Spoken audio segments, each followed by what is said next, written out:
नमो भगवते वासुदेवाय। ओम नमो भगवते वासुदेवाय। ओम नमो भगवते वासुदेवाय। ओम नमो भगवते वासुदेवाय। ओम नमो भगवते वासुदेवाय। नारायणं नमस्कृत्य नरं चैव नरोत्तमं देवी सरस्वती व्यासं ततो जयमुदीरयेत्। नष्टप्राय अभद्रेषु नित्यं भागवत सेव्या भगवते उत्तमश्लोके भक्ति भवति नैष्टिकी। कृष्णाय वासुदेवाय देवकी नंदनाय च नन्दगोपकुमाराय गोविन्दाय नमो नमः। मूकं करोति वाचालं पङ्गुलङ्घ्यते गिरिं यत्कृपातमहं वन्दे परमानंदम माधवम। श्रीमद्भागवत महापुराण चतुर्स्कंद अध्याय 3। सती का पिता के यहाँ यज्ञ उत्सव में जाने के लिए आग्रह करना। श्री मैत्रेय जी कहते हैं, विदुर जी, इस प्रकार उन ससुर और दामाद को आपस में बैर विरोध रखते हुए बहुत समय निकल गया। इसी समय ब्रह्मा जी ने दक्ष को समस्त प्रजापतियों का अधिपति बना दिया। इससे उसका गर्व और भी बढ़ गया। उसने भगवान शंकर आदि ब्रह्मनिष्ठों को यज्ञ भाग न देकर उनका तिरस्कार करते हुए पहले तो वाजपेयी यज्ञ किया और फिर बृहस्पति सव नामक महायज्ञ आरंभ किया। उस यज्ञोत्सव में सभी ब्रह्मर्षि, देवर्षि, पितर, देवता आदि अपनी अपनी पत्नियों के साथ पधारे। उन सब ने मिलकर वहाँ मांगलिक कार्य संपन्न किया और दक्ष के द्वारा उन सब का स्वागत सत्कार किया गया।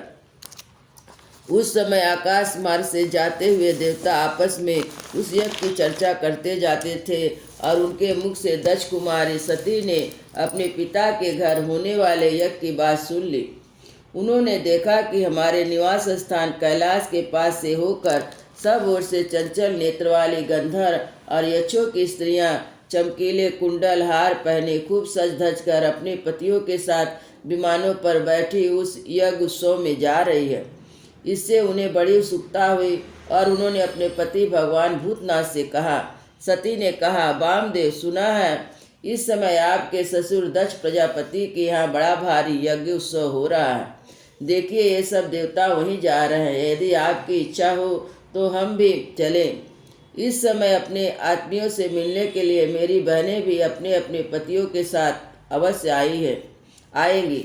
मैं भी चाहती हूँ कि आपके साथ मैं वहाँ जाकर माता पिता के दिए हुए गहने, कपड़े आदि उपहार स्वीकार करूँ।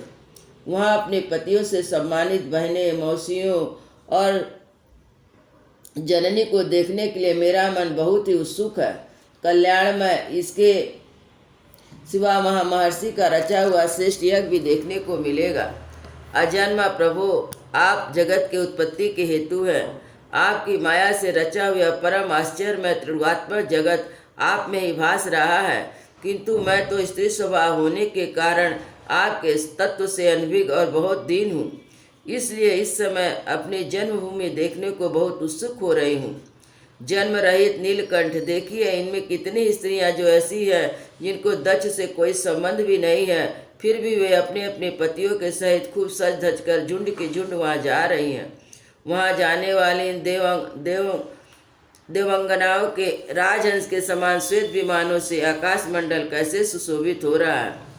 सुरश्रेष्ठ, यदि अवस्था में अपने पिता के यहाँ उत्सव का समाचार पाकर उसकी बेटी का शरीर उसमें सम्मिलित होने के लिए क्यों न छटपटाएगा। पति, गुरु, माता पिता आदि सुहृदों के यहाँ तो बिना बुलाए भी जा सकते हैं। अतएव आप मुझ पर प्रसन्न हो।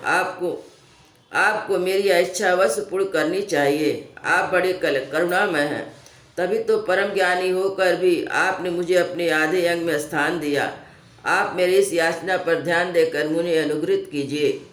श्री मैत्रेय जी कहते हैं, प्रिया सती जी के इस प्रकार प्रार्थना करने पर अपने आत्मियों का प्रिय करने वाले भगवान शंकर को दक्ष प्रजापति के मरभेदी दुर्वचन रूपी बाणों का स्मरण हो आया, जो उन्होंने समस्त प्रजापतियों के सामने कहे थे।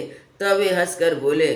भगवान शंकर ने कहा, सुंदरी, तुमने जो कुछ कहा अपने बंधुजनों के यहाँ बिना बुलाए भी जा सकते हैं, सो तो ठीक है, किंतु ऐसा तभी करना चाहिए जब उनकी दृष्टि अतिशय प्रबल देहाभिमानी से उत्पन्न हुए मद और क्रोध के कारण द्वेष से युक्त ना हो गई हो।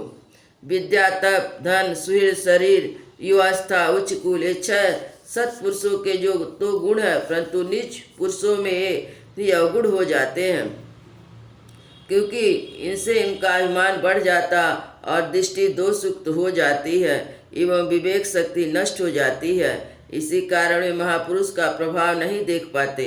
इसी से जो अपने यहाँ आए हुए पुरुषों को कुटिल बुद्धि से भव चढ़ाकर रोज भरी दृष्टि से देखते हैं, उन अवस्थित चित्त लोगों के यहाँ हमारे बांधव है ऐसा समझकर कभी भी नहीं जाना चाहिए। देवी शत्रुओं के बाणों से भी जाने पर भी तो ऐसी व्यथा नहीं होती जैसे अपने कुटिल बुद्धि स्वजनों के कुटिल वचनों से होती है, क्योंकि बाणों से शरीर छिन्न भिन्न हो जाने पर तो जैसे तैसे निद्रा आ जाती है, किंतु कुआग के मर्म स्थान बीत जाने पर तो मनुष्य हृदय की पीड़ा से दिन रात बेचैन रहता है।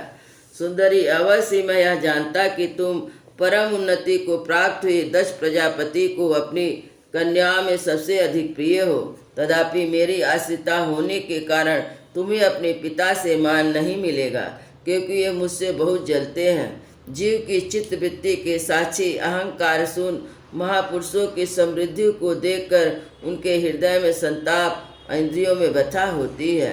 वह पुरुष उनके पद तो सुगमता से प्राप्त कर नहीं सकता, बस दैत्यगण जैसे श्रीहरि से द्वेष मानते हैं वैसे ही उनसे कुढ़ता रहता है। सुमध्य में तुम कह सकती हो कि अपने प्रजापति की सभा में उनका आदर क्यों नहीं किया। सो हे सम्मुख जाना, नम्रता दिखाना, प्रणाम करना आदि क्रियाएं तो लोक व्यवहार में परस्पर की जाती है, तत्वज्ञानियों के द्वारा बहुत अच्छे ढंग से की जाती है। वे अंतर्यामी रूप से सबके अंतकरण में स्थित परम पुरुष वासुदेव को ही प्रमाणादिक करते हैं, देहमान पुरुष को नहीं करते। विशुद्ध अंतकरण का नाम ही वसुदेव है, क्योंकि उसी में भगवान वासुदेव का अप्रोच अनुभव होता है। उस शुद्ध चित्त में स्थित इंद्रियातीत भगवान वासुदेव को ही मैं नमस्कार किया करता हूँ। इसलिए प्रिय, जिसने प्रजापति के यज्ञ में मेरे द्वारा कोई अपराध ना होने पर भी मेरा कटुवाक से तिरस्कार किया गया था, वह दक्ष यद्यपि तुम्हारे शरीर को उत्पन्न करने वाला पिता है, तो भी मेरा शत्रु होने के कारण तुम्हें उसे अथवा उनके अनुयायियों को देखने का विचार भी नहीं करना चाहिए। यदि तुम मेरी बात ना मानकर वहाँ जाओगी तो तुम्हारे लिए अच्छा ना होगा, क्योंकि जब किसी प्रतिष्ठित व्यक्ति का अपने आत्मजनियों के द्वारा अपमान होता है तब वह तत्काल उनकी मृत्यु का कारण हो जाता है। अयोध्या श्री राम लला की जय। वृंदावन बिहारी लाल।